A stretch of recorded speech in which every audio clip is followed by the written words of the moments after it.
ஜெய் ஸ்ரீராம். சொல்லுங்கள், என்ன விஷயம்? 10 ரவுடிஸ் வேணுமா? என்னது திருதிபின்னு 10 ரவுடிஸ் கேட்குறீங்களே? கைவசம் ஒருத்தர் இருக்கார். நம்ம பிஜேபி அமைச்சர் தான், நீர்வளத்துறை அமைச்சராக இருக்கார், கஜேந்திர சிங் ஷெகாவத். என்ன சிரிக்கிறேன்? பிஜேபியில் பயங்கரவாதி, இந்த மாதிரி ரேபிஸ்ட்டு, ரவுடிஸு, கேங்ஸ்டர்ஸு, கஞ்சா கடத்துறவன், அபின் கடத்துறவன், பிட் பாக்கெட்காரன் எல்லாரும் இருக்கா. யார் எப்போ வேணுமோ எடுத்துக்கலாம். கட்சியை வளர்க்கணுமோனோ அதான். ஐயோ, அமைச்சர் வேலைலாம் அவர் பார்ட் டைமாக பண்ணிட்டு இருக்கார். ஃபுல் டைமே இந்த ரவுடிசம் தான். இப்போ கூட பாருங்க, தமிழ்நாட்டுக்காரரை பார்த்து நாக்கு பிடுங்கிடுவேன், கண்ணை நோண்டிடுவேன் அப்படின்லாம் சொல்லியிருக்காரு. பிஜேபியில் இருக்கிற ரவுடிஸ்லேயே பெஸ்ட்டு ரவுடி நம்ம கஜேந்திர சிங் ஷெகாவத் தான். ஏன் இந்தியாவிலே பெஸ்ட் ரவுடி இவர் தான்.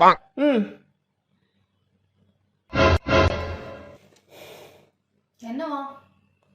கங்கையை க்ளீன் பண்ண தான் துப்பு இல்லை, உங்கள் பிஜேபிக்கார வாயாவது க்ளீன் பண்ணுங்க அப்படிங்கிறான்.